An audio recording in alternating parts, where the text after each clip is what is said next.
what I want. That's what I want. Your loving give me a thrill. Hey, have you ever failed a job interview? Yep, probably most of them. But fortunately, you passed the audition for this show, right? And the rest is history, as they say. Absolutely.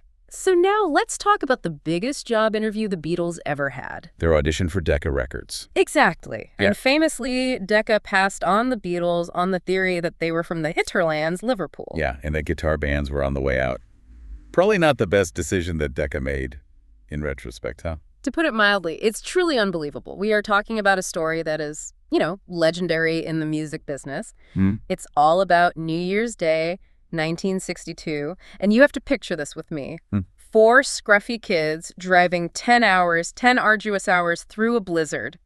They're exhausted. Just completely worn out. And they get there only to record 15 songs and then weeks later get flat out rejected. It's the stuff of music myth. It really is. Yeah. And what makes this so compelling is the central paradox at the heart of the story.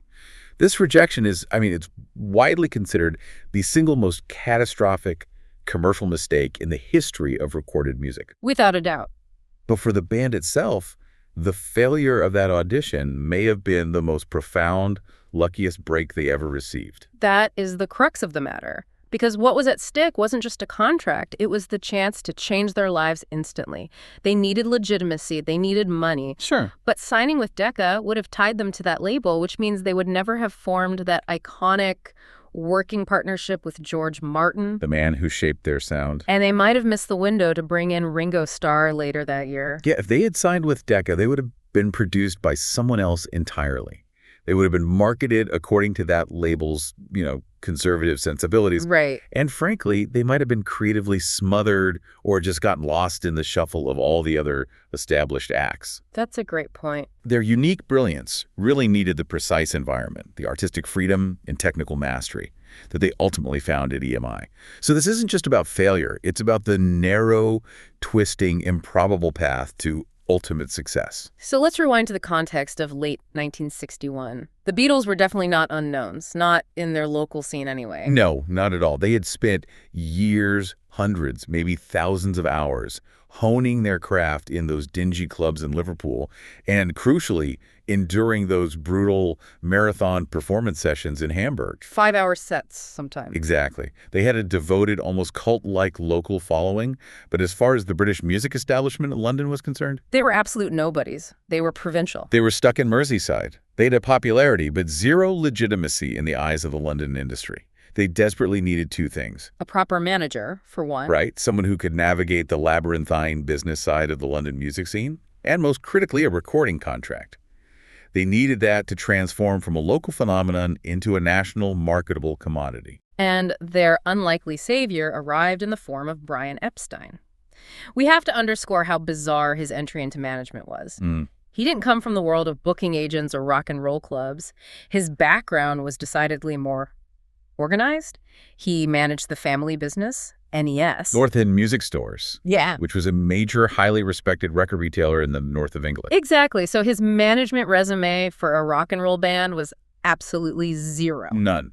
No prior experience. And initially, few of the deep industry contacts you would expect a manager of a future global superstar act to possess. So what was his asset? His key asset was intangible. An unshakable, fierce, almost messianic belief in the Beatles' potential. He saw not just a good local band, he saw destiny. And let's talk about his leverage, because this is essential. Epstein managed one of the largest record outlets outside of London. Right. So record labels, including the 2 giants at the time, Decca and EMI, they needed NEMS to stock and sell their products. So keeping Epstein happy was a significant factor in the distribution economics of the time. This gave him a vital foot in the door at the highest levels of the industry where, other unknown managers would have been instantly dismissed. That retail leverage was what allowed him to start what quickly became a grueling, frustrating rejection marathon. It really was. Once Epstein committed to them, he just threw himself into getting them a contract with his burning passion. He started making trips down to London, knocking on doors, sending out demo tapes. And the rejections just piled up relentlessly. Over and over. It had to be maddening. He's presenting a band that's packing the Cavern every single night, and yet the London establishment just wouldn't grasp it. Not at all. We know that Columbia Records said no, HMV His Master's Voice said no, Pi Records passed, Philips passed, Oriole passed. Can you imagine being Brian Epstein? Holding what you know is a golden ticket, this unprecedented talent, and being told over and over again by the gatekeepers that they just didn't get it or they weren't interested. It really speaks volumes about the conservative, centralized nature of the London music industry in the early 1960s. Absolutely. They were looking for polished, known quantities, or at least acts that adhered strictly to established trends. You know, male singers backed by orchestral arrangements or clean-cut groups in matching suits. Right. And the Beatles, with their long hair, their raw Liverpudlian sound, and their black leather jackets, they just didn't fit the current professional mold. But his persistence finally paid off. In early December 1961, he gets a meeting with Decca Records. A massive label, one of the two dominant giants in the UK, the other being EMI. A deal there would mean immediate, massive visibility. And Decca actually agreed to send one of their A&R men, that's artists and repertoire. The talent scouts? Yeah, the people who scout talent and manage the creative process.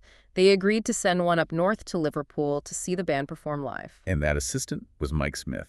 On December 13th, 1961, Smith went down into the claustrophobic, sweaty depths of the Cavern Club. What's so fascinating here is what Mike Smith took away from that performance. Mm-hmm. It wasn't necessarily a perfect technical musical display that wowed him. He noted the music itself might have been a bit rough around the edges, but the energy and the atmosphere were electric. The audience reaction.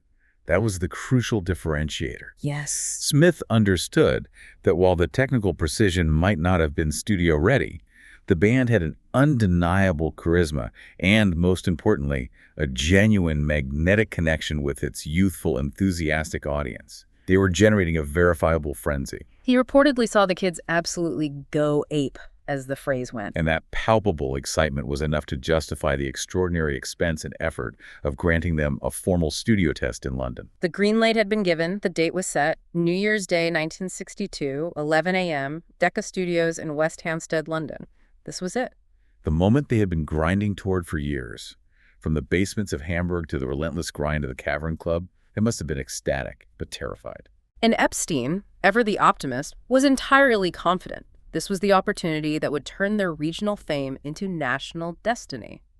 Little did they know the ordeal, the sheer physical and psychological exhaustion they were about to endure just to get there on time. Okay, let's unpack this journey, because the historical significance of this audition simply did not match the amateur preparations for the trip. It was New Year's Eve, 1961. One of the biggest party nights of the year. And the band was supposed to be resting up, focused, preparing their vocal cords for the most important moment of their careers. Instead, John, Paul, George, and drummer Pete Best piled into a battered, notoriously unreliable old van. The transport was driven by Neil Aspinall, their roadie, who would later go on to become the CEO of Apple Corps.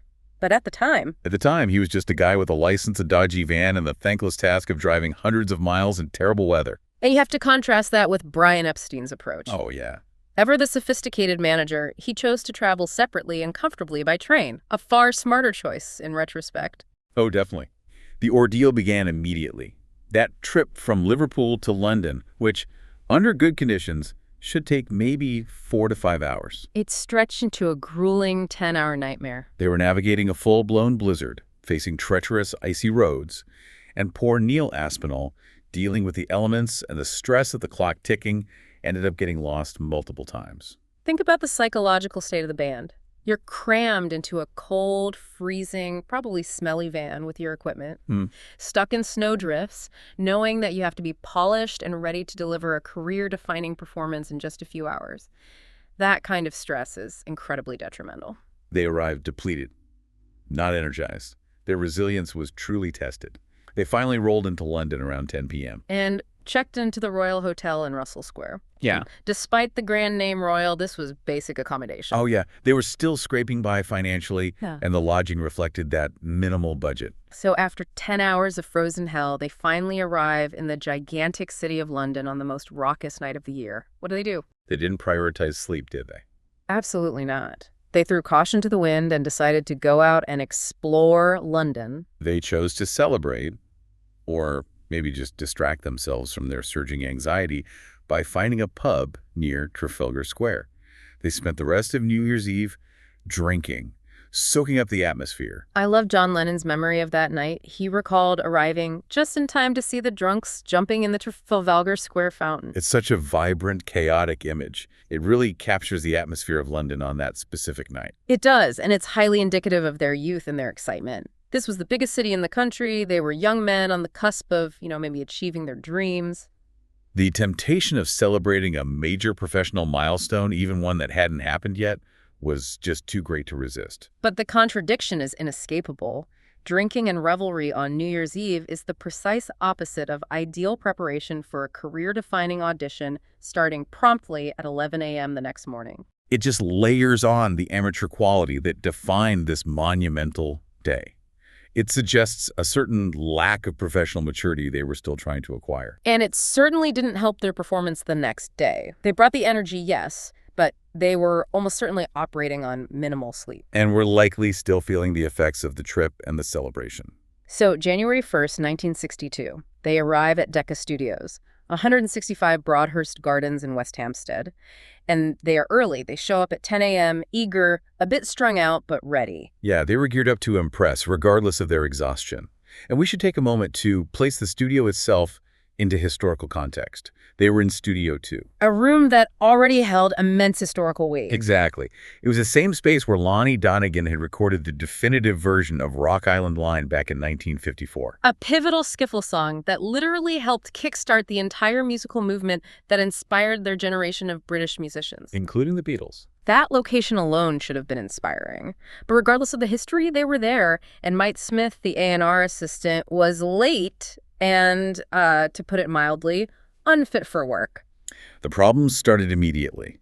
Smith rolled in late, and he was, in the words of observers, looking rough. He was clearly nursing a brutal New Year's Eve hangover. Which is highly unprofessional for a high-stakes business meeting. But the issue was compounded by the fact he was also visibly recovering from serious injuries. Cuts and bruises covered his face from a car crash he'd been in just 3 days before Christmas. Can you imagine the atmosphere this created? The band survived 10 hours of grueling travel, sacrificed their sleep, and they're facing a guy who was late, visibly injured, and battling the effects of too much celebrating. It must have felt deeply disrespectful and chaotic. It undermined the seriousness of the whole endeavor. It raised the tension instantly. And then Smith made the situation even worse with a technical decision. He looked at the Beatles' own gear, their aging amplifiers and speaker cabinets, and declared them substandard.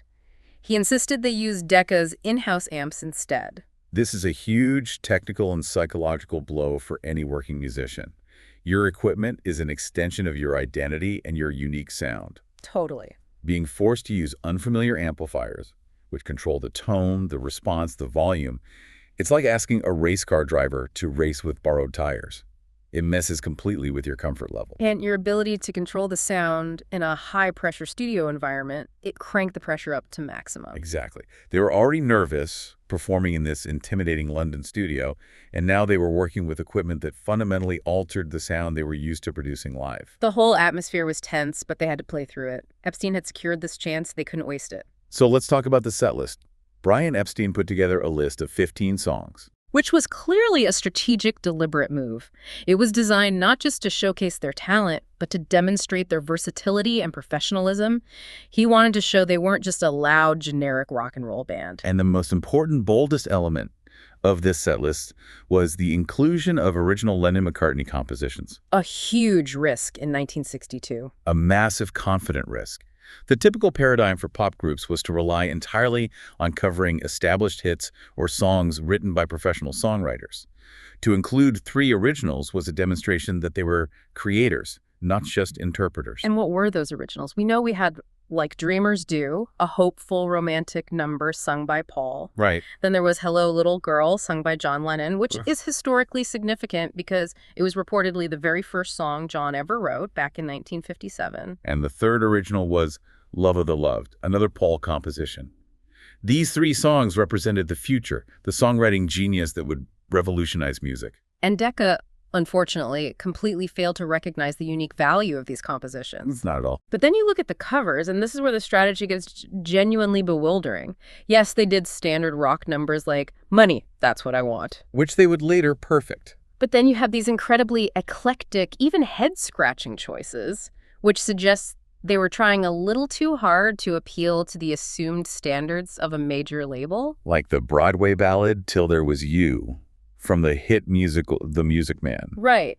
And the Spanish bolero standard, Bésame Mucho. And perhaps the most surprising selection of all, the 1920s jazz standard, The Chic of Araby. The Chic of Araby, a novelty jazz tune from the Prohibition era.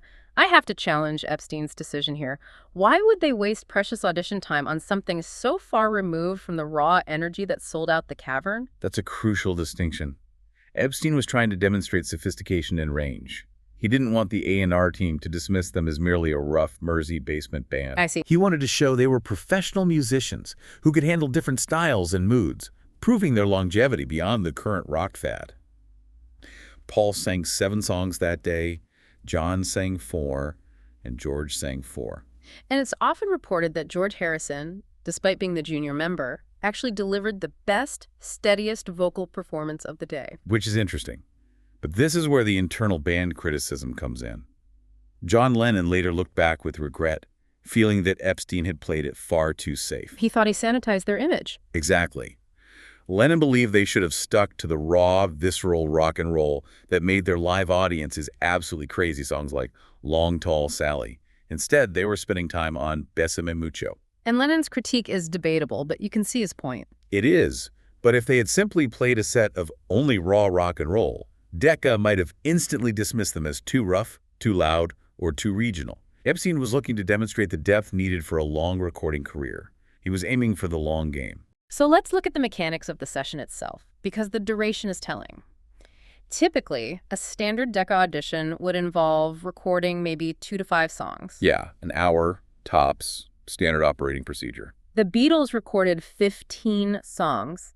This is a crucial piece of evidence because the fact that Decca allowed the session to stretch from the late morning into the afternoon, including a lunch break, it suggests they were taking the band very seriously.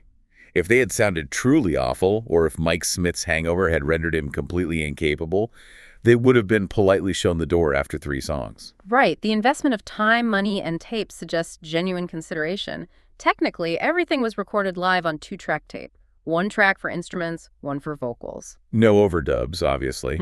And given the volume of songs they tackled, it's highly unlikely they had time for more than 1 take of any given song. It was pressure performance personified, capture raw. It was essentially a live set captured under studio constraints with all the imperfections and bursts of energy that entails. And despite all the problems, the late injured A&R guy, the unfamiliar amps, the nerves, they managed to get through all 15 songs. And the band left on a high note, or at least a false sense of certainty. Mike Smith reportedly told Pete Best, the drummer, that the tapes were terrific. Epstein, utterly confident, took the boys out for a celebratory dinner that night, even treated them to wine. They left London genuinely believing they had succeeded. They headed back to Liverpool, expecting a contract to arrive any day. That false confidence, unfortunately, was short-lived. Mike Smith promised to be in touch in a few weeks. The classic music industry line when someone is putting off a decision. The Beatles returned to their routine, playing the cavern, and Epstein waited by the phone. Days turned into anxious weeks. And here is a crucial factor that complicates the story. Yeah.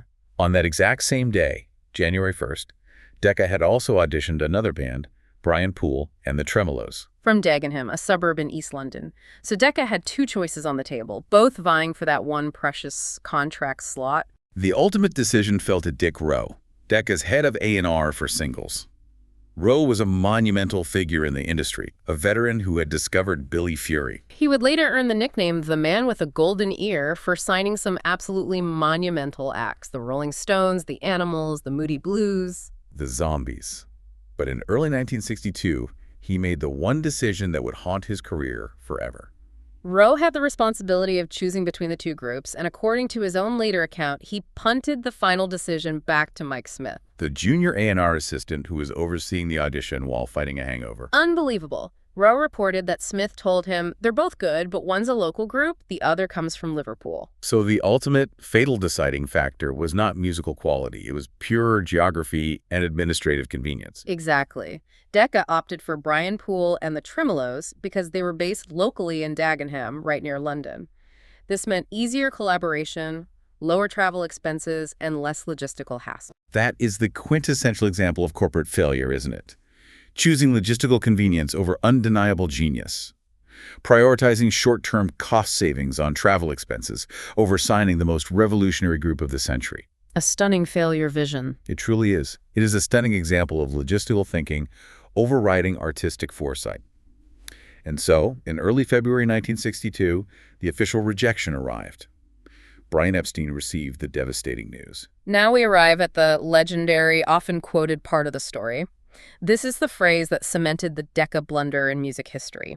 In Brian Epstein's 1964 autobiography, A Cellar Full of Noise, he claimed that Dick Rowe delivered the rejection with a set of words that became immortalized. The alleged phrases were brutal and dismissive. Epstein claimed Rowe told him, "Guitar groups are on their way out, Mr. Epstein." And perhaps even more crushing, the Beatles have no future in show business. Ouch. And the final patronizing slap in the face. "You have a good record business down there, Mr. Epstein. Why don't you go back to that?" George Harrison later corroborated this story, suggesting he had heard similar sentiments. Now we must note that Dick Rowe vehemently denied saying those exact words until the day he died in 1986. Right. He suggested Epstein either embellish the story dramatically for his book or that he was so angry he genuinely misremembered the conversation. But let's apply the critical analysis here. Decca signed Brian Poole and the Tremolos. And what were Brian Poole and the Tremolos? They were also a guitar group. Exactly. If Rowe genuinely believed that the age of the guitar band was over, why sign the Tremolos? It makes no sense. The most likely explanation is that the line, "guitar groups are on their way out," was a corporate, polite brush-off.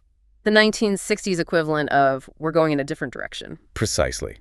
Because, as we established, the real reason we chose the other band because they lived closer and saved us gas money just doesn't make for a dramatic or legendary story. On February 6, 1962, Epstein had a final lunch meeting with Dick Rowe and Decca's head of marketing to confirm the rejection. And that's when Epstein reportedly exploded. He delivered his own definitive counter-analysis. "You must be out of your tiny little minds." I can only imagine the fury and disappointment. But his fierce persistence is what truly saved the band from being shelved. He continued meeting with Decca even after the rejection was final, demonstrating his belief by making an extraordinary financial guarantee. Yes, this is a massive detail. He promised Decca that he would personally buy 3,000 copies of any single they released. At the time, if a single sold 3,000 copies, that was a huge regional success. That was an astonishing display of confidence and financial commitment. And Dick Rowe, learning about this guarantee much later, had to admit the truth. What did he say? He said that if he had known about the 3,000 copy guarantee at the time, given the economics of the record business then, Decca would have been forced to record them, whatever sort of group they were, based purely on the guaranteed profit margin. That one missing piece of information demonstrates just how incredibly close the Beatles came to signing with Decca, even after the fraud audition. A simple breakdown in communication cost Decca billions. And Decca offered one last half-hearted compromise. They'd allow Epstein to fund a private recording session himself for about £100, but Epstein declined. He was left with crushing disappointment, but crucially, he was also left with a professionally recorded, high-quality, reel-to-reel tape of 15 Beatles songs. And he was determined to use those recordings to shop the band elsewhere. This is the exact pivot point where the incredible string of luck takes over, transforming a disaster into destiny. Epstein has the tape, but he needs to make it manageable for pitching.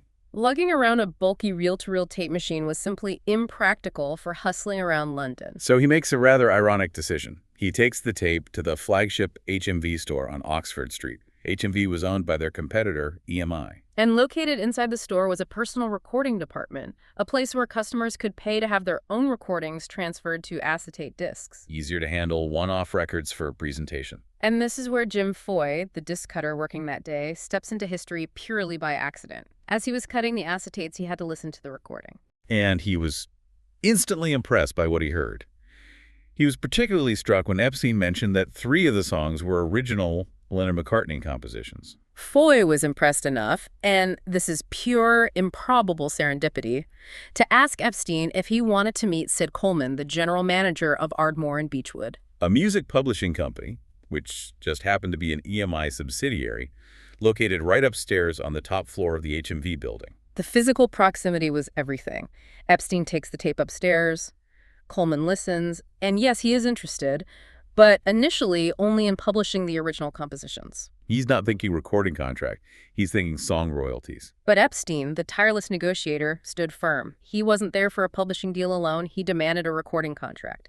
He used that high-quality Decca tape as his leverage. And Coleman, realizing the potential value of the originals, saw an opportunity. He made Epstein an offer that changed everything. What was it? He said he would personally broker a meeting with George Martin, the A&R manager at Parlophone, which was another EMI subsidiary label based at Abbey Road Studios. Under one condition. The condition was critical.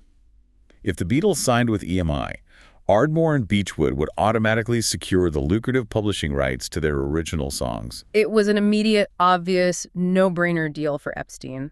A publishing deal was important, but the opportunity to meet George Martin, the man who would truly understand and nurture their unique, developing talent. It was absolutely priceless. Epstein agreed instantly, effectively trading publishing rights for a door into EMI. And this is where we have to elaborate on the significance of George Martin. Decca was notorious for a conservative, rigid production process. George Martin, however, was known for his classical training, his sophisticated musical knowledge, and his willingness to experiment with studio technology. He had a background producing comedy records and novelty acts, which gave him an open mind that the typical pop producer lacked. If they had signed with Decca, they would have gotten a typical 1962 pop producer who would have smoothed out the rough edges and focused exclusively on singles. With Martin, they got a collaborator. Someone who saw the band's potential and was willing to use tape effects, orchestral additions, and complex layering techniques to capture their genius. He was the only producer at the time who could take the raw energy of the cavern and refine it into the complexity of albums like Revolver and Sgt. Pepper's Lonely Hearts Club Band. That combination, Epstein's vision and Martin's technical genius, is what launched the Cultural Revolution. And it all hinged on this bizarre, improbable chain of events. The late, hungover A&R guy at Decca leads to a failed session, which results in a professionally recorded tape. That tape leads to a desperate visit to a competitor's store where a disc cutter named Jim Foy liked the sound. And he brokers a meeting with a publishing manager on the floor above, who then introduces them to the revolutionary producer, George Martin. It wasn't the music that failed the audition. It was logistics, bureaucracy, and bad timing. But that rejection, that ultimate failure, forced Epstein to pivot. And that pivot led them directly into the arms of the one man who could elevate their sound from raw rock and roll to the global phenomenon we know today. If Decca had simply said yes on New Year's Day in 1962, the world would have missed out on the collaboration that defined the 60s. The lesson here is that sometimes the biggest failure in the moment is just the necessary first disastrous step on the path to the greatest success. It truly is one of the most remarkable instances of bad luck turning into unbelievable good fortune in music history. Well, thanks for joining us today. Whenever you feel like knowing more about the Beatles, visit us at BeatlesRewind.com. Every day, we do something new there. Song reviews, album reviews, movie reviews, book reviews, documentaries, trivia, all things Beatles, every day, 8 days a week. You can find us on the website, BeatlesRewind.com. You can subscribe on Spotify, Apple Podcasts, YouTube, Amazon Podcasts, practically anywhere on the intertubes. The Beatles, all day, every day. We'll do it again tomorrow. I look forward to it. Until next time, when you listen. Your mind conducts its own symphony.